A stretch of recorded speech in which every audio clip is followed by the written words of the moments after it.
साया। रात की कालीमा गहरी हो चुकी थी। चांद बादलों में छिप गया था और पूरा गांव सुनसान लग रहा था। लेकिन एक पुरानी हवेली में एक भयानक साया हरकत कर रहा था। यह कोई आम साया नहीं था, बल्कि एक खौफनाक भूत था जिसे इंसानी जिस्म में रहने का शौक था। वह कई बार लोगों के शरीर में दाखिल हो चुका था, मगर इस बार उसने एक मासूम लड़की को अपना निशाना बनाया था। लड़की पर कब्जा। वह लड़की गांव की एक आम लड़की थी, लेकिन जब से वह भूत उसके अंदर आया था, वह बदलने लगी थी।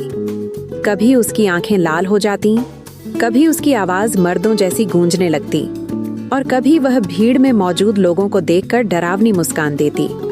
सबको महसूस होने लगा कि कुछ न कुछ गड़बड़ जरूर है।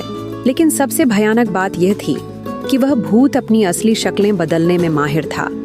कभी वह एक डरावनी बिल्ली बनकर अंधेरे में घूरता, कभी गीदड़ की तरह अजीब हंसी हंसता, कभी उसका आधा चेहरा सांप जैसा और आधा चेहरा एक खतरनाक बंदर जैसा हो जाता। कभी वह मौत के कुत्ते जैसा दिखता, जिसकी आंखों से खून टपक रहा होता। आग का साया। एक रात गांव में एक अजीब घटना घटी। कुछ लोगों ने देखा कि वही लड़की, जो दिन में सामान्य लग रही थी, रात को जलते हुए साये में बदल चुकी थी। वह धीरे धीरे हवेली के आसपास घूम रही थी, जैसे किसी को ढूंढ रही हो। जब कोई उसके करीब जाता तो अचानक वह साया भयानक रूप में बदल जाता और गूंजदार आवाज में हंसने लगता। तांत्रिक का दखल।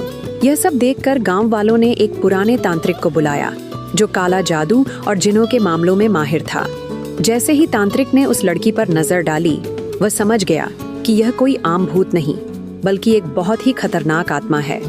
तांत्रिक ने तुरंत कुछ मंत्र पढ़े और उस पर फूंक मारी, लेकिन जैसे ही उसने यह प्रक्रिया शुरू की, लड़की जोर से चीख उठी और हवा में झूलने लगी। भूत का रहस्य उजागर। अचानक उसके शरीर से एक काला धुआं निकला और एक खौफनाक आवाज में बोला, मैं सदियों से इंसानी शरीर में रहता आया हूँ। मुझे यह जिस्म पसंद है, मैं इसे नहीं छोड़ूंगा। तांत्रिक ने अपनी आंखें बंद की और एक शक्तिशाली मंत्र पढ़ा। जैसे ही उसने यह प्रक्रिया पूरी की, लड़की का शरीर कांपने लगा और वह भयानक साया, जो कभी बिल्ली, कभी गीदड़, कभी सांप और कभी मौत के कुत्ते का रूप धारण कर चुका था, जोर से चीखता हुआ बाहर निकल आया। आखिरी जंग। भूत ने अपनी असली डरावनी शक्ल ले ली। उसका आधा शरीर जल रहा था, आधा धुएं में बदल चुका था और उसकी आंखों से आग बरस रही थी। उसने एक भयानक अट्टहास किया और तांत्रिक पर झपट पड़ा, मगर तांत्रिक ने अपनी माला का एक दाना जमीन पर मारा, जिससे एक तेज रोशनी फैली। भूत जोर से चीख उठा